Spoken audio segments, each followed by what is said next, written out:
Começando aqui a nossa live pelo Trabalho Notável, a live do professor Rafael Lara com a professora Carolina Tupinambá, que hoje tem um intruso, né? Um convidado que sou eu, que fui convocado pelos colegas a participar dessa live de hoje, num tema muito interessante.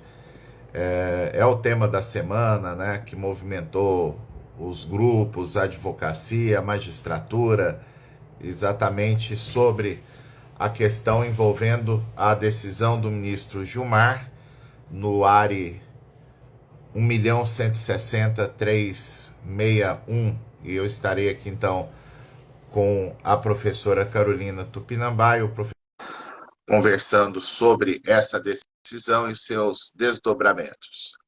Deixa eu só procurar aqui a professora Carol, o Rafael Lara eu já achei.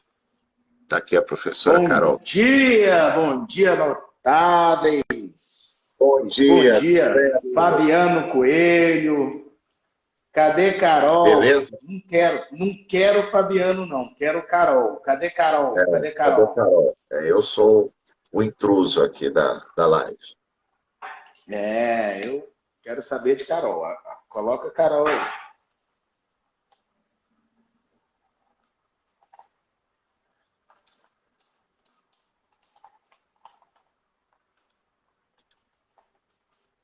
Achou aí? Meus Achei. amigos, hoje nós vamos falar sobre grupo econômico e um tema que vai dar briga aqui na live, por isso que a gente chamou o Fabiano. O Fabiano disse que não ia admitir só eu e a Carol sozinha falar sobre essa decisão, porque ele não quer que fique registrado isso no trabalho notável desse jeito. E Olha só. por óbvio que eu estou brincando, evidentemente, mas eu quero dizer, Fabiano, que eu acho que hoje você vai agregar muito aqui para a nossa live, ainda mais nessa live de aquecimento de hoje. Mandei umas mensagens aqui para os notáveis e E aí, a gente? melhor pessoa da live acabou de entrar. Aí, tudo bem, Carol? Tudo bom? Bem, graças a Deus. É muito bom, né, Rafael? Porque esse tema, assim, fora que acho importante discutir a questão do contraditório, né? Acho que é um bom momento para rever a jurisprudência do TST nesse ponto, né? E ter que agregar o conhecimento, a experiência que a Carol tem em participação de processos no Supremo, né? Que é algo que muita gente às vezes não entende qual o desdobramento, né? Eu recebi várias perguntas essa semana de colegas advogados questionando, né, se a partir dessa decisão se já mudou tudo, né, como é que fica. Então, acho que vai ser bom orientar os colegas também quanto aos desdobramentos, quanto a prevenções, tanto para quem advoga para a empresa, quanto quem advoga para trabalhador, poderia fazer a partir de agora. Né? Então, acho que vai ser uma live realmente muito, muito rica, muito bacana para o pessoal. Show. Então, para introduzir o assunto, está nomeada Carol Tupinambá. Deixa eu só falar uma coisa para vocês. Eu tô me vendo errado, assim, tô me vendo, como é que se diz? Embaçada. Não sei se vocês estão vendo direito. Para Estou mim te está vendo ótimo. bem. Ah, então tá, porque senão eu saio e entro. Mas então, beleza. Bom, então, é, queria só começar, sim, abrir os trabalhos do início, que a gente, Fabiano não está acostumado, né, Rafael? Mas as nossas lives são muito didáticas, entendeu? Então a gente faz uma introdução sempre arrumada, e aí a nossa ideia hoje é falar um pouquinho sobre o artigo 2º da CLT, quando a gente trazer primeiro um histórico. O que acontecia? O TST, ele tinha uma súmula que era uma súmula, na verdade era um sopro assim, de civilidade, no meu modo de ver, no processo do trabalho, que era 205 e que falava o seguinte: olha, para o título executivo ser cobrado, é preciso que ele seja cobrado em face de quem participou do processo de conhecimento. e essa súmula veio a ser cancelada. E aí a interpretação desse cancelamento, né, foi uma situação meio contrário senso. Olha, bom, já que foi cancelado que precisa ter participado do processo de conhecimento, a conclusão é, para você ser executado, você não precisa ter participado do processo de conhecimento. E isso justificava muito questões ligadas à execução em empresas que teriam passado por algum processo, alguma operação societária, alguma sucessão trabalhista, desmembramento, fusão, aquisição. E aí falava, bom, essa nova empresa ou esse novo CNPJ, a empresa sucessora, ela é legítima a execução contra ela, porque a gente não precisa realmente que o devedor tenha participado do processo de conhecimento. Em relação a essas questões, né, de sucessão trabalhista, vai muito bem, porque a CLT mesmo assume, né, esse perfil institucional do empregador. Então, pouco importa se o CNPJ executado, enfim, seria aquele originário que assinou a CPS, ou uma empresa que tivesse adquirido essa empresa originária. Mas o fato é que essa interpretação, ela gera muitos problemas num ponto de vista da prática mais ampla do processo do trabalho, porque isso fazia com que, muitas vezes, né, aquele sócio minoritário, aquele sócio que saiu da empresa, eventualmente uma operação societária que tenha ocorrido há mais tempo, viessem a parar na execução meio que de paraquedas. E aí era comum aquela situação de, como o recurso de revista em processo, em fase de execução, ele só cabe por violação constitucional, o que os advogados costumam fazer? Olha, alegar que houve uma violação, o meu cliente está participando dessa execução, mas em uma violação ao contraditório, porque afinal de contas, o processo de conhecimento não correu contra ele e ele apareceu aqui do nada. Foi essa discussão que, na verdade, trouxe a história que a gente vai explorar hoje. Ou seja, chegou para o ministro Gilmar um recurso que, via de regra, como todos eles, que o TST costumava falar, olha, isso é uma violação indireta da Constituição, não precisa ser, porque a gente já revogou esse enunciado 205, então tá na chuva para se molhar, tem relação com esse CNPJ, bora, a vida que segue. E aí o ministro Gilmar, então, acendeu a luz de alerta e falou assim, olha,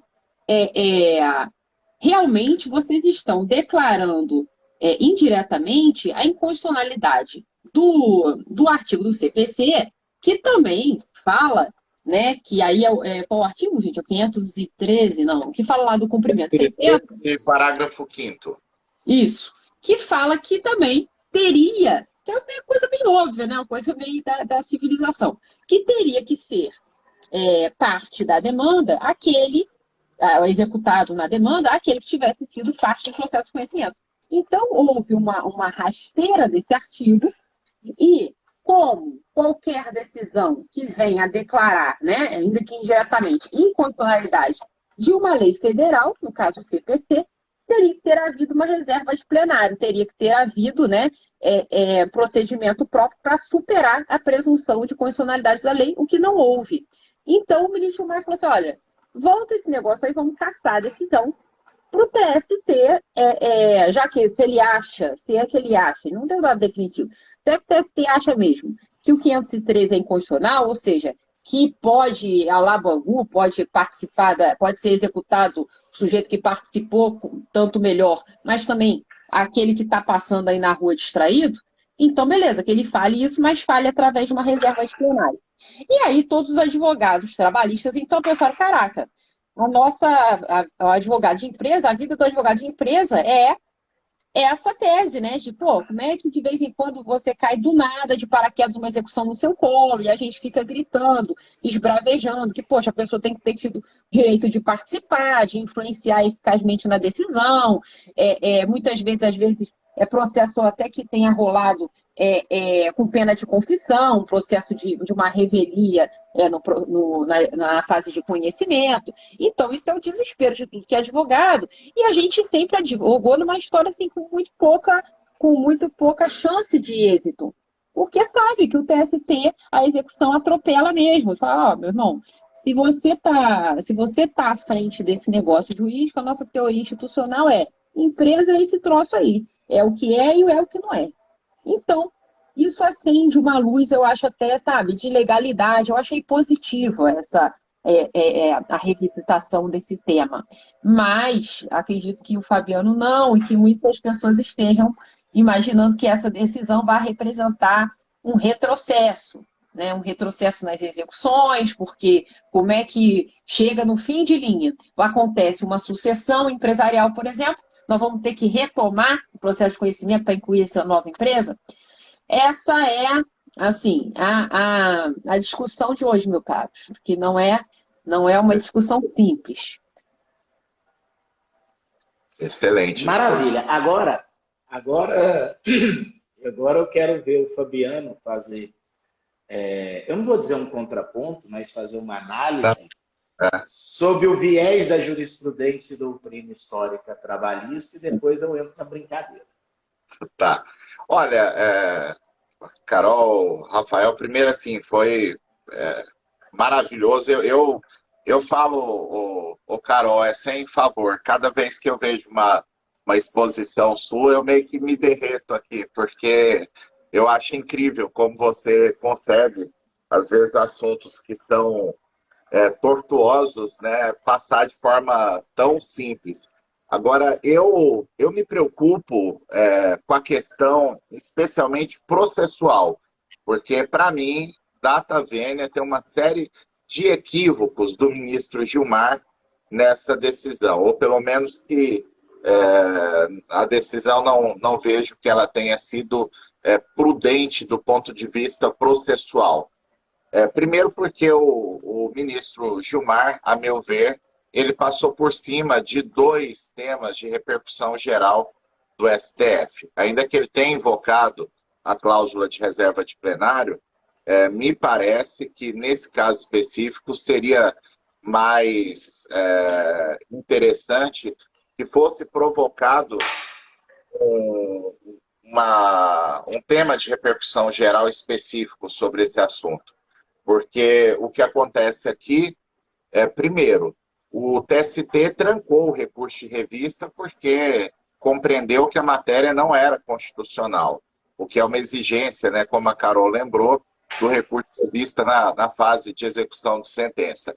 E o Supremo tem um tema de repercussão geral, que é o tema 181, que fala que não há repercussão geral naquelas matérias pertinentes a pressupostos de admissibilidade do recurso na origem. Aí é claro que aí tem uma mistura, né, de mérito com conhecimento, se a questão é constitucional ou não, mas pelo menos o Supremo validava esse tipo de decisão do TST, de inclusive nem analisar. Como tem tema de repercussão geral, o TST lá tranca o RE e julga o agravo no órgão especial, né, como um agravo interno. O segundo ponto é que o Supremo tem um tema também de repercussão geral, que é o 660, que aponta que não há repercussão geral quando a discussão de legalidade, contraditório, legalidade não, minto, contraditório, ampla defesa, devido processo legal e coisa julgada, passe pela interpretação de um dispositivo infraconstitucional, como era o caso. Né? Então, a meu ver, a matéria não é constitucional e não era assunto, portanto, para o ministro Gilmar meter a colher. Agora, o que é mais preocupante de tudo é que o fundamento da decisão do ministro Gilmar foi quebra do princípio da reserva, da cláusula da reserva de plenário. Porém, o recurso de revista daquele caso específico foi interposto no ano de 2015, ou seja, antes do Código vigente. Então, o ministro disse que foi violada uma regra que não existia na época da decisão questionada. Então, tem uma questão aí de direito intertemporal que me parece que é intransponível. E, por isso, pode até ser que num futuro processo essa tese vingue, mas eu, se fosse advogado do reclamante, recorreria com muita chance de ganhar no agravo interno contra a decisão monocrática do ministro Gilmar, porque pode ser provocada a turma ainda, né, porque há essa questão de índole processual que eu não vejo como contornar. Agora, antes de entrar no mérito e passar a bola para o Rafael, realmente esse tipo de matéria é muito polêmica, porque, como a Carol bem disse, o legislador da CLT pensou um mundo ideal, né? Tipo um exemplo que eu dou aqui, né?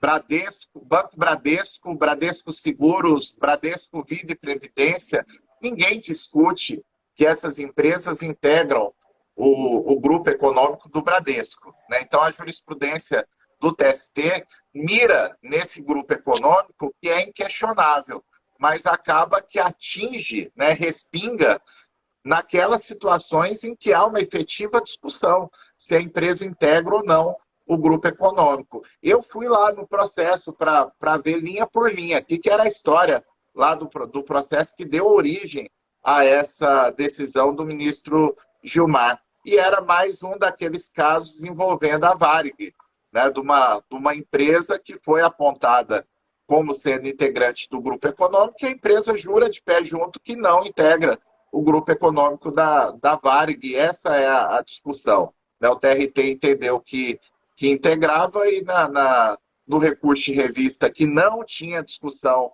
do 513, parágrafo 5º, porque essa regra nem existia na época do recurso de revista, a empresa questiona princípios constitucionais. E até, conforme a própria Carolina trouxe aqui na exposição, em tese até seria possível, né, pensar que esse tipo de procedimento da Justiça do Trabalho viola o contraditório, a defesa, o devido processo legal, mas não falar aqui em cláusula de reserva de plenário de uma regra que não existia, né? Então, eu creio que a gente tem um problema aqui principiológico, né, até levantando a bola aqui para o Rafael, né, porque eu não vejo como a jurisprudência trabalhista defender de forma intransigente que esse entendimento ele seja realmente o correto. Podemos até chegar a essa conclusão. Agora, o problema é que, na medida em que a gente teve, por anos, a súmula 205 de pé, isso demonstra que não é uma questão assim que está na essência do processo do trabalho permitir essa execução sem a participação prévia, sem contraditório prévio da empresa integrante de grupo econômico. Mas é isso, Rafael, minha contribuição por hora. Meus amigos, estou aqui ouvindo-lhes e pensando o quanto que a advocacia é maravilhosa, né? O quanto que a advocacia é maravilhosa. E olha que eu falei advocacia, viu, Tupi? Eu não falei o direito, né? Excluindo aí o Fabiano desse negócio. Porque é interessante, porque o Fabiano vai fazer uma análise, uma interpretação hermenêutica, vai buscar as razões deontológicas para tudo isso e vai decidir, porque a decisão ela não é vinculante, né? Então, o Fabiano ele vai continuar no caminho dele. A gente da advocacia, e todo mundo que está assistindo, a gente na advocacia, quem está advogando para a empresa e não sabia o que fazer, acabou de ganhar um precedente, e os argumentos aqui da Carol, que você tem que mudar as suas petições de defesa de execução de grupo econômico nesse momento. E quem está pelo reclamante vai ter que responder isso, vai separar essa live do Fabiano, vai degravar aqui o que o Fabiano acabou de falar, vai pegar todos esses argumentos e vai elaborar esses argumentos aqui. A advocacia é maravilhosa mesmo. A vida muda numa live de sexta-feira de manhã. Mas quero fazer alguns comentários sobre isso. Eu concordo, o Fábio falou que era para ser um TN urgente aí, né? Acho que o tema merecia um TN urgente mesmo. Mas aqui a live de sexta da Carol e do Rafael virou meio que um TN urgente, se tiver alguma coisa show, né, Carol? E só para não esquecer, só um parênteses para não esquecer, gente. Semana que vem, segunda, terça e quarta-feira. Falando em advocacia maravilhosa, eu quero saber quem sabe produzir prova bem. Que produzir prova vira o processo. Vira o processo, muda. Provas digitais. Alguém já falou de perícia de algoritmo aí para vocês? Nossa. Pois é. Segunda, terça e quarta da semana que vem, nosso super evento do Trabalho Notável pelo YouTube. Vocês coloquem na agenda aí que vocês, segunda, terça e quarta da semana que vem, tem um compromisso conosco. Nós vamos falar tudo de produção de provas no processo de trabalho, inclusive prova eletrônica, vai ser muito legal. Mas olha, Fabiano, voltando aqui. Você trouxe, eu concordo com todos os seus argumentos processuais com relação a conhecimento, com relação à decisão ser de 2015, o CPC não está em vigor. Eu acho que processualmente a decisão não se sustenta. Mas você sabe muito bem, que você já andou nessa cozinha, como é que as coisas acontecem. É um aceno de decisão. Outro dia eu conversava com um grande amigo, advogado trabalhista aqui em Goiânia, na caminhada de pré-campanha, né, para pedir apoio para a campanha, e nós estávamos falando sobre a reforma trabalhista. E ele me disse uma coisa muito interessante, muito interessante. Ele falou, olha, o que me assusta não é nem a reforma trabalhista, e ele advoga para sindicato de empregados, né? O que me assusta não é a reforma trabalhista, é a reforma trabalhista do STF, que a gente está vivendo aí nos últimos tempos. E essa decisão mostra um aceno. E é um aceno em que se processualmente tem... Eu acho, Carol, processualmente foi forçado um pouquinho a barra para sair a decisão, mas ganhou mídia, ganhou nossa atenção na live, ganhou a imprensa, Globo, Valor Econômico, Conjur, Migalhas, todo mundo conversando a respeito e levanta o debate. Que é o mais importante. Eu vi alguém falando que o ministro Maurício Godinho, dizendo que vai pedir para o TST oficial, o STF, para dizer que é contra a decisão. Gente, não é assim que se faz justiça. Não é assim que se faz justiça. A gente não pode esquecer que é judiciário. O judiciário não faz nota de lamentação de processo. Né? Nem sei se é verdade, porque eu vi alguém dizendo no chat. Sim. Eu vi alguém dizendo no chat. E aí, o que nós temos aqui? Nós temos, de um lado, uma sensação, porque quando o Fabiano dá o exemplo do Bradesco Seguro, Bradesco Saúde, Bradesco Banco, para citar o caso do grupo econômico, fica evidente, parece bobo o debate. Mas quando o Carol traz o mundo real da advocacia, porque a gente não pode ficar achando que o mundo real da advocacia é o mundo dos grandes grupos econômicos. Esse não é o mundo real da advocacia. Isso se resolve, até porque qualquer Bradesco que estiver no polo vai pagar a dívida. Quando a gente traz o mundo real da advocacia, normalmente a gente está falando de grupos econômicos com uma bola muito dividida. Às vezes, grupos econômicos que se declaram, mesmo existindo até um sócio em comum, Fabiano sabe, um caso muito famoso que tem aqui em Goiás, que a declaração de grupo econômico se deu de uma forma tão interessante, Carol, para te contar, a decisão judicial pegou uma empresa, desconsiderou a personalidade jurídica dela, aí encontrou sócios, CPFs. Aí ela ligou todas as empresas que são ligadas àquele CPF, e aí deram umas 50, aqueles CPF, deram umas 50 empresas, e aí declarou que todo mundo era grupo econômico. Independente de tipo de negócio, independente de existir alguma coordenação, sem nenhuma análise, só porque existia uma ligação do grupo econômico. E isso, a questão era tão complexa, grande, que se envolvia, que isso travou e muitas dessas empresas quebraram. Porque inviabilizou a atividade.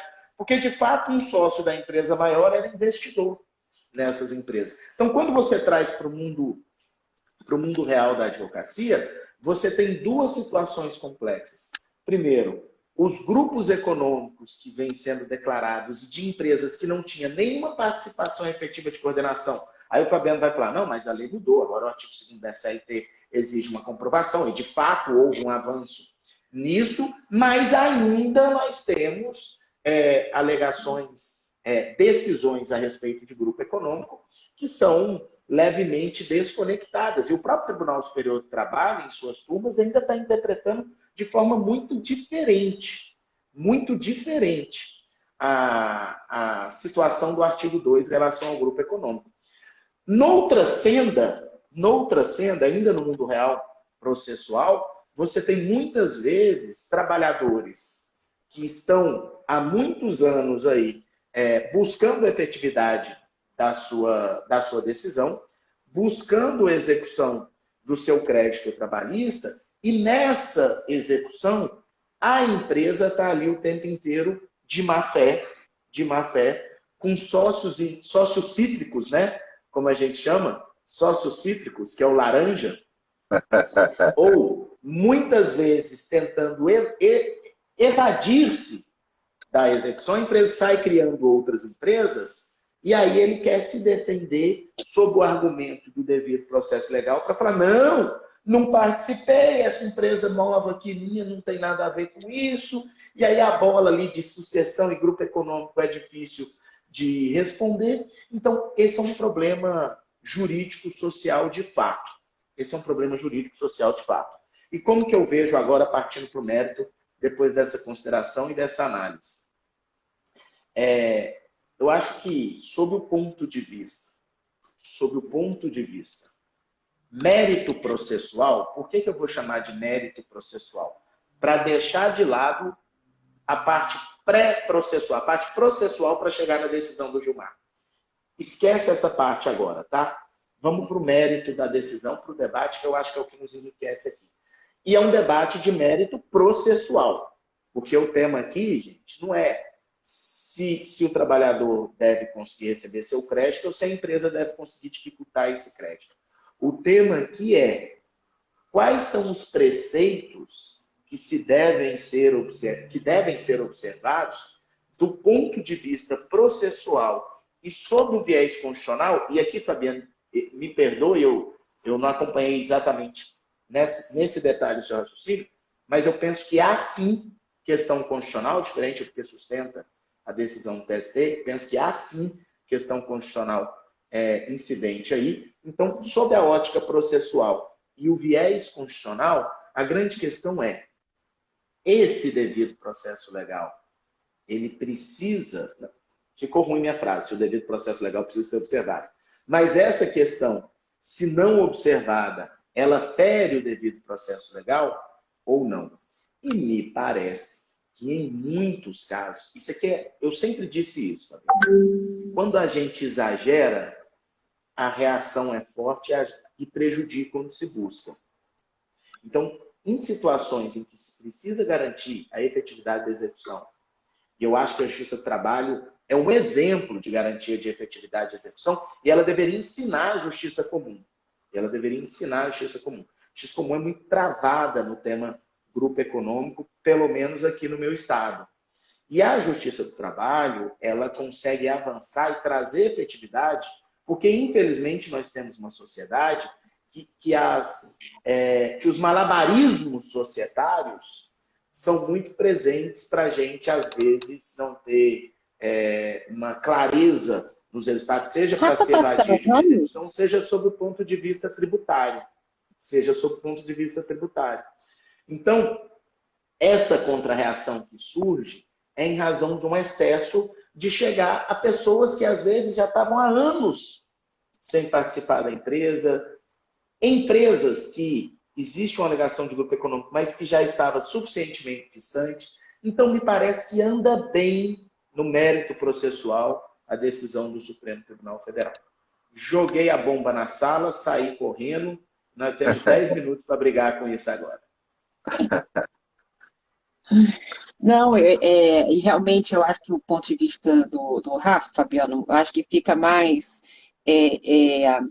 assim, aderente com essa realidade do dia a dia. A gente tem alguns temas afetados e ADIs sobre isso, que eu acho que vão trazer luzes maiores. Então, por exemplo, eu estava vendo aqui na minha listinha de ADI de participação, de amigo escuro e tudo, a gente vai ter a ADI agora 5974, que vai falar só sobre a questão da constitucionalidade da penhora online na Justiça do Trabalho, que, né, teve seu momento de representar realmente um avanço muito grande, tudo, acho que sou super favorável, mas anotem isso, essa ADI 5974, ela vai trazer parâmetros importantes sobre, assim, porque a pretexto, né, de ser efetivo, de ser bem-sucedido, eu tenho sempre um olhar mais garantista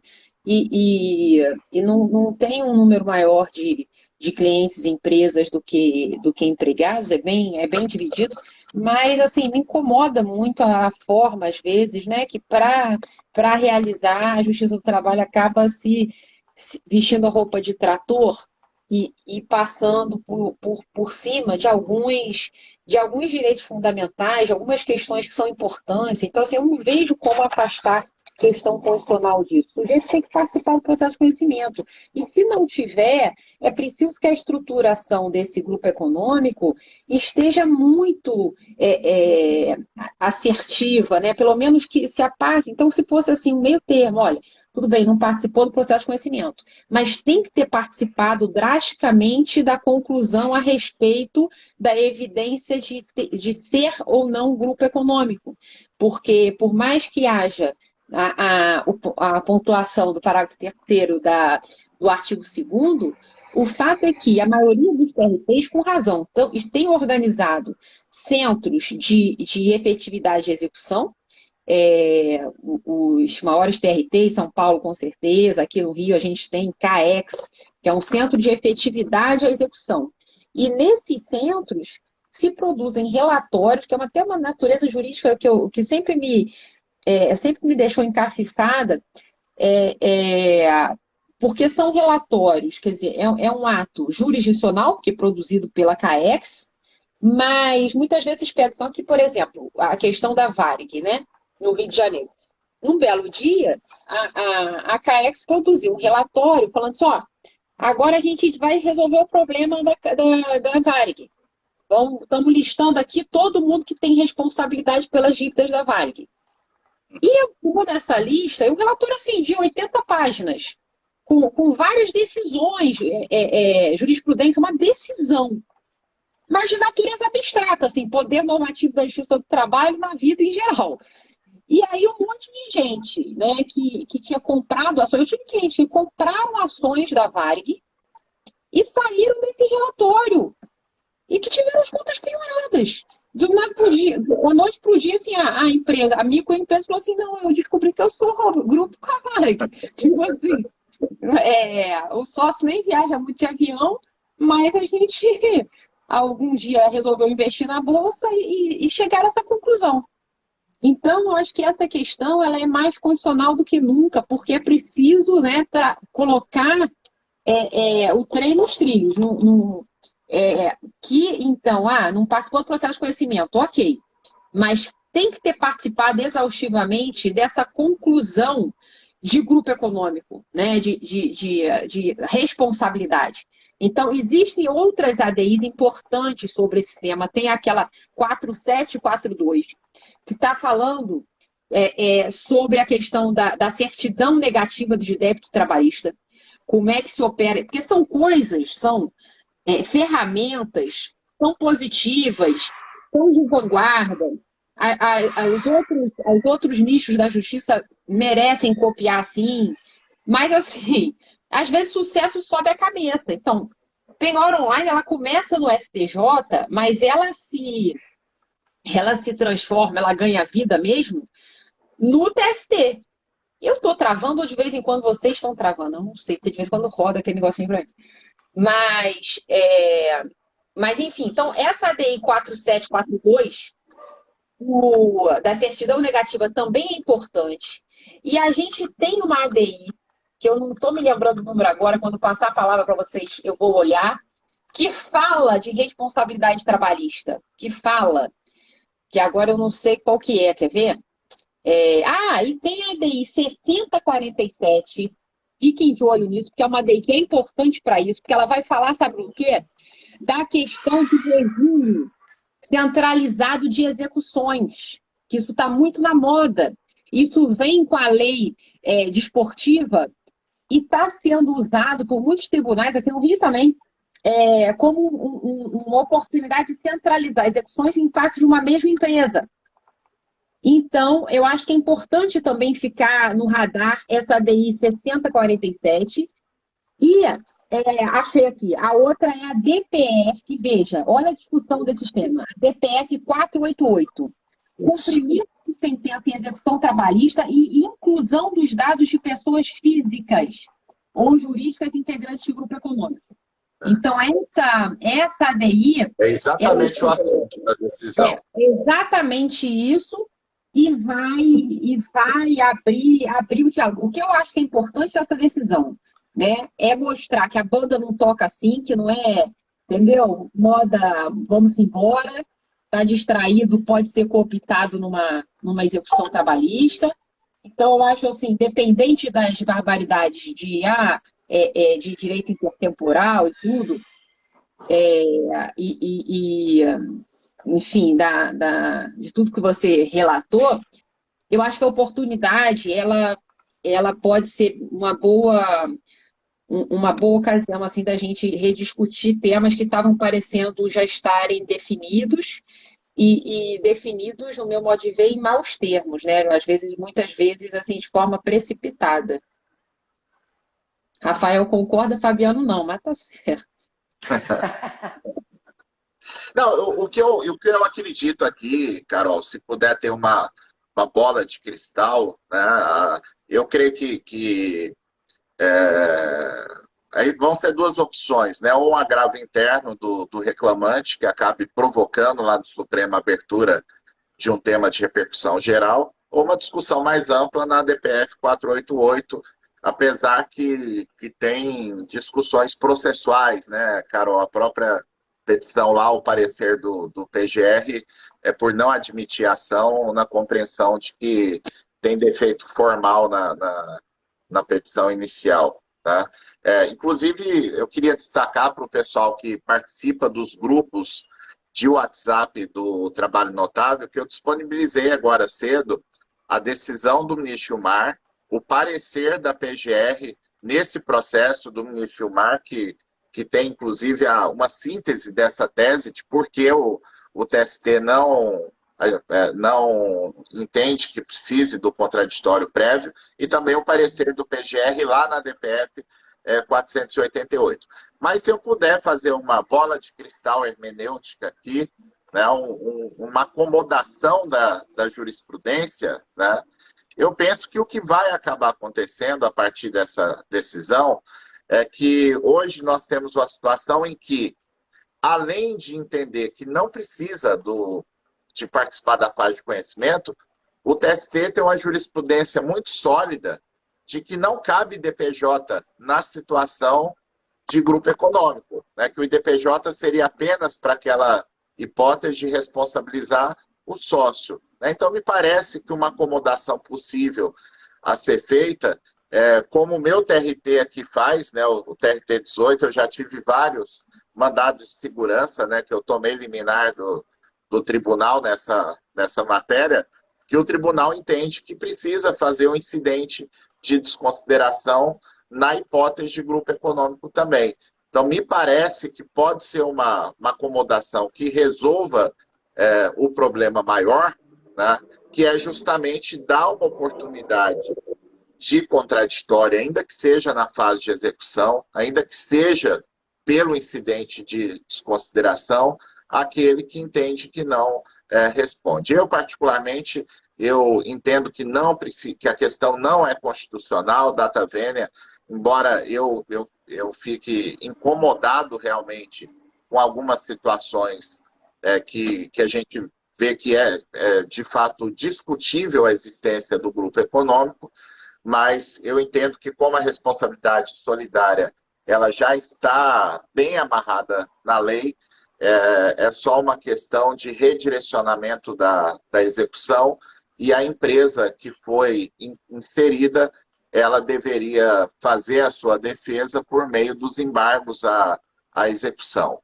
Agora, o que me parece também, Carol e Rafael, né, o que me parece ser um problema também é que, embora eu defenda esse itinerário processual, né, a empresa integrante ou supostamente integrante do grupo econômico, ela vai ser incluída, vai ter a penhora de seus bens, aí está o problema, né, porque ela tem que garantir a execução para poder fazer os embargos à execução. Né? Então, me parece aí que é o único ponto, e eu na prática tenho feito isso, que se a empresa ela não consegue fazer a garantia do juízo e vem lá com uma petição me mostrando de forma sólida de que não se trata de empresa integrante de grupo econômico, eu entendo que o juiz não deve esperar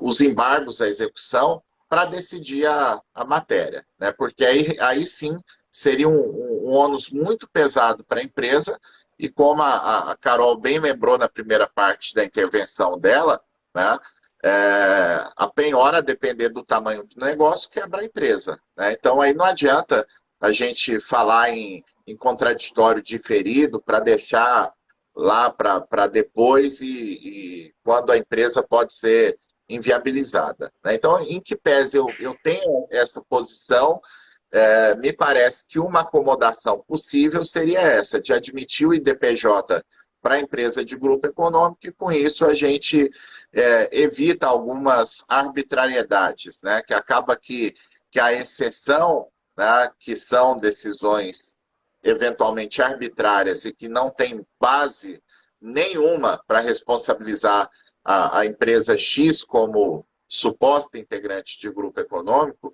é esse tipo de decisão mais rara, embora até frequente, mas não é a regra, né? Digamos assim, não é a regra. Né? Mas acaba que isso é o que contamina a matéria e provoca a reação, como o Rafael bem lembrou. Porque, assim, Gente, Fabiano, não pode deixa eu pontuar uma coisa, Carol. Não, tá. Eu vou precisar sair e acho que a live tem que continuar mais uns minutos para concluir o raciocínio, porque tá boa pra caramba, né? Tá boa pra caramba. Mas eu quero só pontuar o seguinte, um alerta para os nossos colegas advogados e advogadas, que eu falo sempre. O papel da advocacia, em primeiro lugar, nesses casos, é representar nossos clientes. Não é aventura jurídica, mas representar nossos clientes. E um assunto que aparentemente estava solucionado, evidentemente, acaba de ser ressuscitado e colocado numa pauta que já causava indignação. Então, vou repetir o que eu disse. Adaptemos nossas petições de forma imediata. Exato. Adaptemos de forma imediata. Quem entrou agora na live, quem entrou depois, assiste o começo da live, porque ali a gente traz os fundamentos. Leia a decisão, porque é isso que a gente precisa efetivamente fazer. E eu quero deixar aqui, Carol, um beijo para você, um abraço para o Fabiano, e dizer que na semana que vem a gente vai estar junto a semana inteira. E, Carol, não deixa o Fabiano te engolir aí não, viu? Você sustenta a nossa posição aí, viu? Tchau, gente. Valeu, Rafael. Obrigado.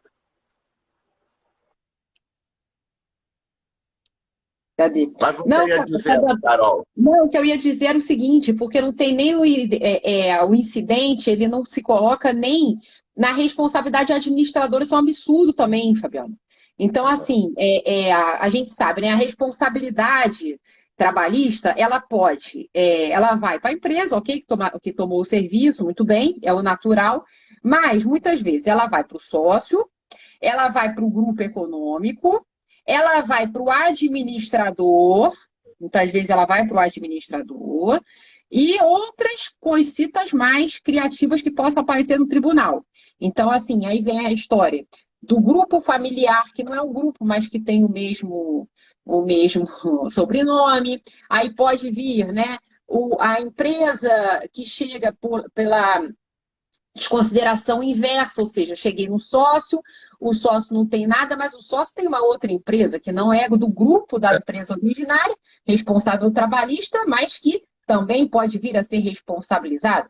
Então, a gente também tem, né, a responsabilidade que vem de um cenário de terceirização, e a lei falando que essa responsabilidade ela seria só subsidiária. A gente tem a responsabilidade, que não precisa ser grupo, mas de uma empresa sucessora, e aí a gente tem a CLT regulamentando, e também a reforma colocou uns panos quentes melhores nessa responsabilidade, lá do 448.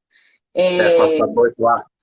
Isso. E aí, então a gente tem várias possibilidades da responsabilidade trabalhista ir parar para além do devedor originário. E só se enxerga a necessidade inexorável do IDPJ em relação ao direcionamento dessa responsabilidade para os sócios, como se fosse a única possibilidade de responsabilização derivada que pudesse ocorrer na Justiça do Trabalho.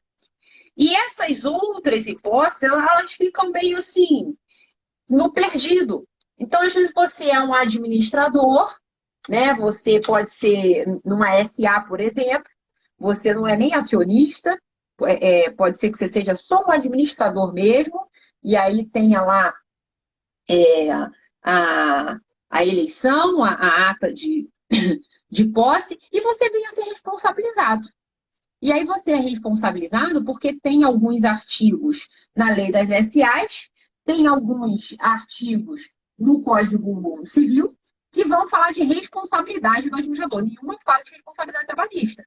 Mas, quando vem a decisão na seara trabalhista, ela nem tem, muitas vezes, esse cuidado, né, de apontar o fundamento legal dessa responsabilidade. O grupo econômico familiar é assim, temos aqui, então, por exemplo, o sócio da empresa seria o responsável, ele não tem patrimônio, mas ele é casado e a mulher tem patrimônio. E aí, essa decisão que manda penhorar a conta da esposa, por exemplo, ela não vai falar, olha, a gente verificou, é difícil ela falar, a gente verificou várias transferências bancárias pelo Simba em favor dessa esposa, ou tudo parece que, na verdade, eles casaram por separar, o casamento foi depois ou posterior à contratação do reclamante, à constituição da dívida. Assim, é como se já houvesse um pacto de transferência da responsabilidade trabalhista. E isso me deixa, assim, agoniada, porque é muito perigosa a estabilização desse normal que não é normal, né?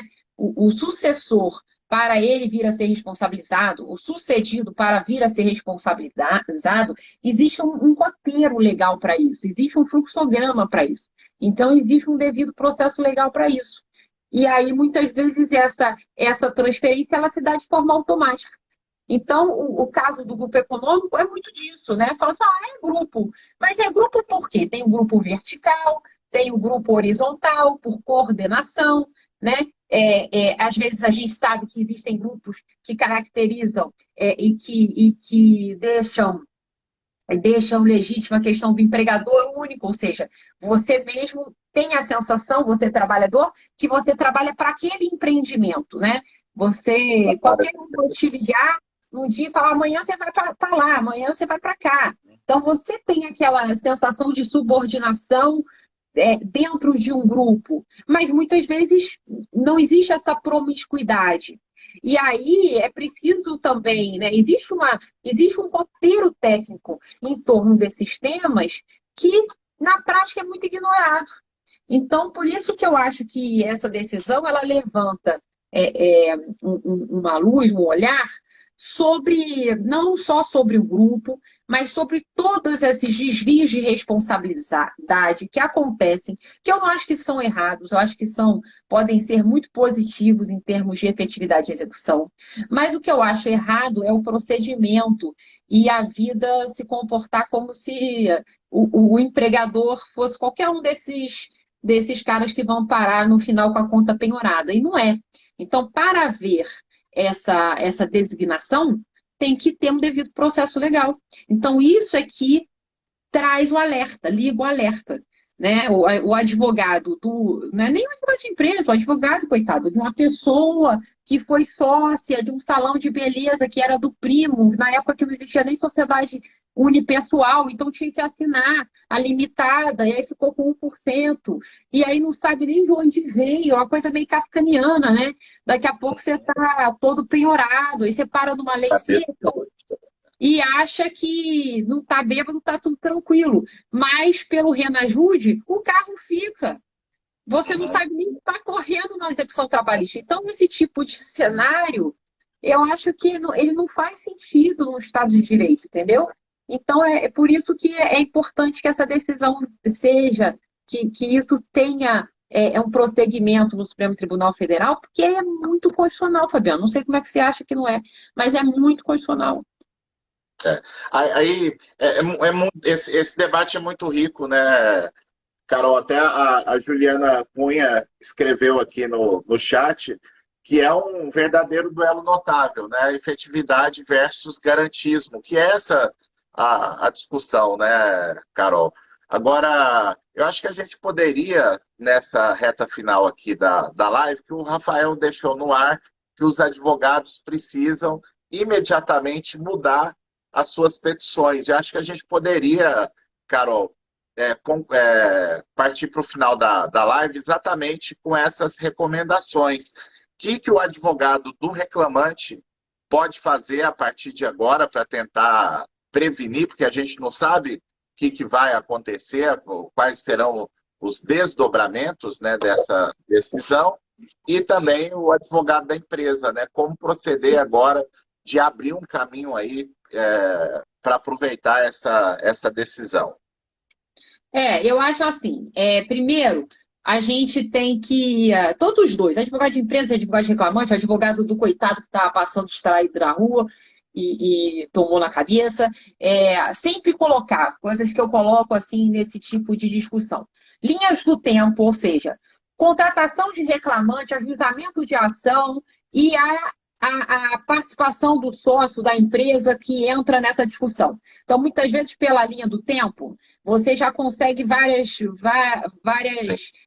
mapas interessantes, né? Porque a gente tem uma responsabilidade temporal do sucedido, né? Porque existe artigo também do Código Civil trazendo, olha, se houver uma operação societária, se for feita auditoria, se não for feita auditoria. Então, a gente sai um pouco daquela coisa, desconsideração do sócio, desconsideração do coisa, está no artigo 28 do CDC, no artigo 50 do Código Civil e vida que segue. Então, para a gente sair um pouco disso, eu acho que tem que traçar uma linha do tempo sempre lá no 448, porque aí você pede, pelo menos subsidiariamente, eu quero ter um recorte do período que o sujeito reclamou, do período que o sujeito ajuizou, mas tem sempre uma pista lá. Então, a gente fala, quando é que foi ajuizada a ação, quando é que homologa-se a execução, os cálculos, quando é que começa essa execução, quando é que o cara saiu da empresa, quando é que a empresa foi fundida, adquirida, formou grupo. Então, isso é importante, porque às vezes tem só aí já dá para fazer um esclarecimento bom. Quando... usar a ferramenta, né, Carol, de Visual Law na conclusão dessa argumentação, que é bem bacana. Vou colocar isso. É um retrato, né? O juiz bate o olho e ele consegue ver o que aconteceu. Eu coloco sempre a linha, né, da contratação do cara, da demissão do cara e do início da execução e do final da execução. Então, uma linha de direito material, uma linha do processo. E aí, para poder ver se tem uns tempos aí. Outra coisa que eu acho que é interessante nesse tipo de de discussão, além dessa situação temporal, é a questão dos responsáveis principais. Então, veja, o responsável principal é o empregador. Essa galera que entra no segundo tempo, o sócio, a empresa do grupo que não estava, o administrador que não estava, o outro maluco que era que casou, que separou, que viveu. Então, esse pessoal é um pessoal de segundo tempo. Então, o que o reclamante e o que o devedor e o que o credor tem que ficar atentos? Um esgotamento, porque existe uma ordem de preferência, né? Isso também é uma saída interessante, tanto para o cara, porque às vezes ele até esquece quem é o devedor principal, e às vezes o devedor principal tem patrimônio. Então ele já vai querendo desbravar o mundo. E, por sua vez, é uma sacada também para aquele que está sendo executado ali de paraquedas.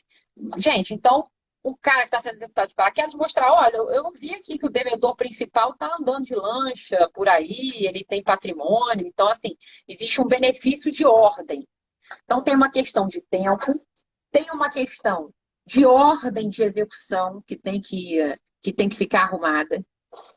Tem uma questão que, seja dos reclamantes, também dos credores ou dos devedores, eu acho que, enquanto o STJ, o Supremo, não decide, é bom, quanto antes, eu trazer para a briga esses secundários. Para na frente, né? Então, o Supremo decide, é isso mesmo, pode vir, com a moda, vamos embora. Ou então ele fala, não, quando o título estiver executado, até a homologação dos cálculos tem que ter esse contraditório, ou não vai ter nunca, sei lá.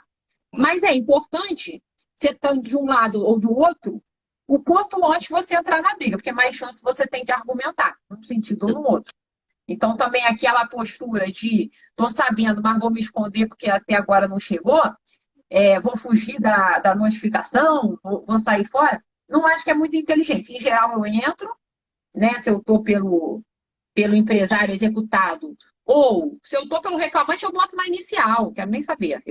Acho que hoje o ideal é isso, né, Carol?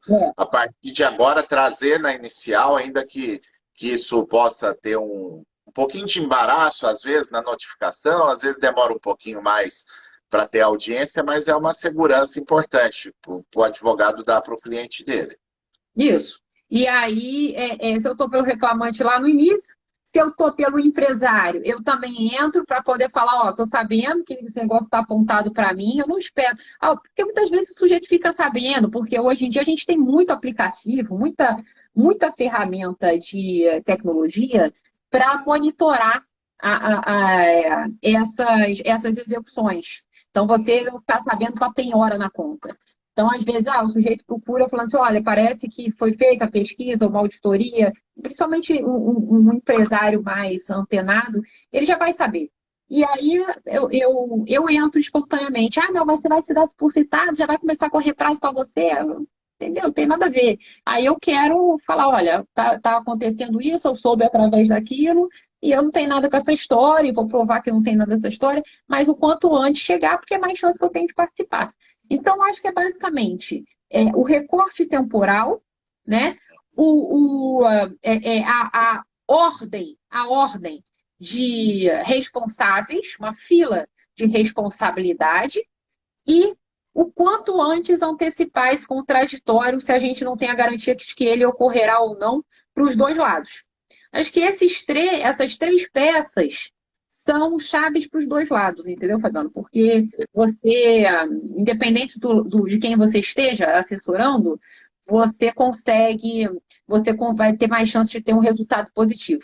Então, enquanto o Supremo não decide, e ficar de olho nessas decisões que se avizinham. A questão da certidão negativa de débito trabalhista, a questão da penhora online e a questão da responsabilidade secundária no processo de trabalho. Então, são duas ADIs e uma DPF que prometem uma discussão densa sobre o que vem acontecendo em relação a essa responsabilidade secundária na Justiça do Trabalho. Acho que é isso. Perfeito. Eu também, e eu só acrescentaria, só ressaltando o que você, numa determinada passagem, falou, Carol, acho que isso acho que daria até um tema para uma live só sobre isso, como provar que é grupo econômico, né? E aí eu faço o alerta que muitas vezes o advogado do reclamante se dá por satisfeito, claro, ganhou o processo, está ótimo, né? Mas é bom monitorar, é bom fazer prova efetiva. Alguém perguntou até aqui no chat se na fase de conhecimento, se o advogado do reclamante pode pedir para fazer SIMBA, né, para provar movimentação bancária. Isso é fundamental, porque a própria lei hoje diz que não basta a existência de sócios em comum, eu tenho que provar o interesse integrado, então tem que ter uma cadeia de atos que realmente convençam o juiz de que existe ali ou uma promiscuidade ou um controle único de atividades, ou, né, passa dinheiro para lá, passa dinheiro para cá. A gente percebe que as empresas têm uma interação, uma simbiose muito forte, e isso é o que vai poder comprovar, ou até o grupo econômico como empregador único, né? Mas esse tipo de prova tem que ser feita pelo reclamante, porque para o advogado da empresa, eu se estivesse advogando para uma empresa que o grupo econômico fosse declarado só pela existência de sócio, eu estava soltando foguete, porque aí é você fazer o recurso de revista direitinho depois, né? E correr para o abraço, para comemorar com o cliente, porque vai reformar mesmo a decisão. Então não adianta a gente comemorar uma decisão frágil, né? Quando o certo é a gente correr atrás de uma decisão que tenha prova contundente e que não possa ser frágil, não possa reverter depois com um recurso eficiente do advogado. Mas é isso, Carol. Acho que a gente poderia fechar a live aqui, reiterando o convite. Tem o link lá na bio para o nosso evento da semana que vem. E quem tiver lá nos grupos de WhatsApp, na segunda-feira vai ser distribuído um e-book sobre produção de provas, com muita jurisprudência e tal. Então fica o convite a todos vocês. E obrigado, Carol, pelo convite, né, de participar dessa live tão massa, né, que o pessoal tem aderido, tem gostado bastante, que é essa live semanal tua com o Rafael Lara. Querido, a gente que agradece. Então, até semana que vem, pessoal. Segunda, terça e quarta. E sexta comigo, Rafael. E a gente, na semana que vem, também a gente vai disponibilizar o que a gente tinha prometido, que era o e-book da pejotização. E o Rafael, a gente fez, o sujeito está só fazendo a diagramação. Uhum. Valeu. Beijo, Carol. Tudo de bom. Valeu, pessoal. Fiquem com Deus.